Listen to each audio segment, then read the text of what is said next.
We'll call this meeting to order. It's a special meeting of the Santa Barbara City Council, a closed session. We'll start with our Pledge of Allegiance.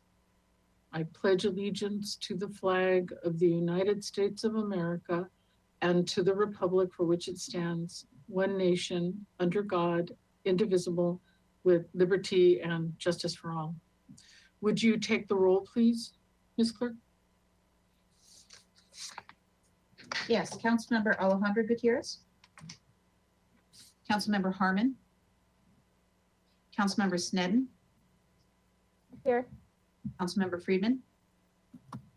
Here. Councilmember Jordan. Here. Mayor Pro Tem Oscar Gutierrez. Present. And Mayor Murillo. Here, thank you very much. Would you read the item into the record, please? Yes. Item 1, conference with labor negotiators as described in agenda item 1. We'll open public comment for this item. Ms. Clerk, you said someone might be there. Yes, we have Daryl Sheck. And Madam Mayor, if you can run a timer. I will. Welcome, Mr. Sheck.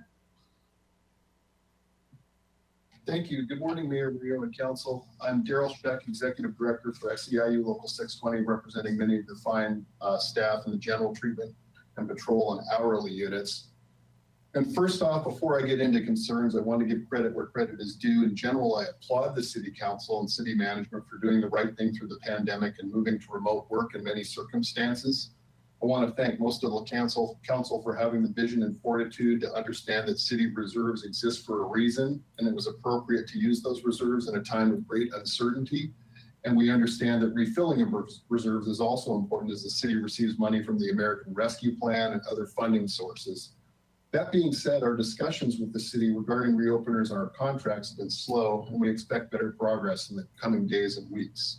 But there's also been a lot of lessons brought about by COVID-19 and also some inconsistent messages that I'd like to address today.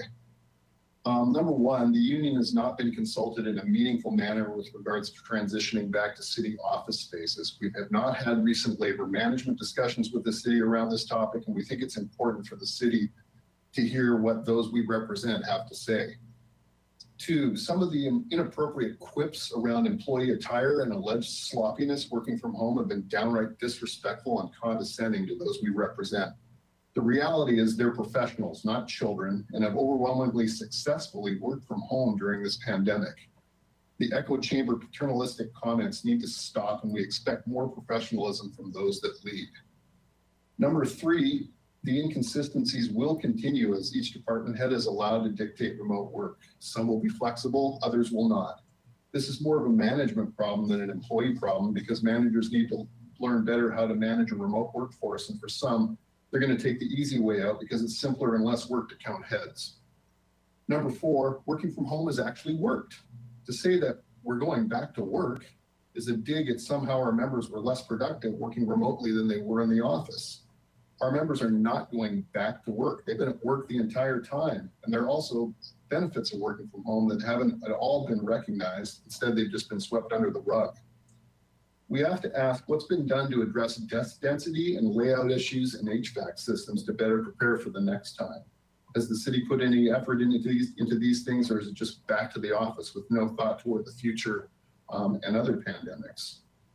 Other cities have taken a more progressive approach and are easing back into the office and permitting successful remote work to continue without having to require an employee to submit a plan to their supervisor. We are not going back to normal. We are still at least 250 hourly employees down from when the city laid off most of its hourly employees at the start of COVID.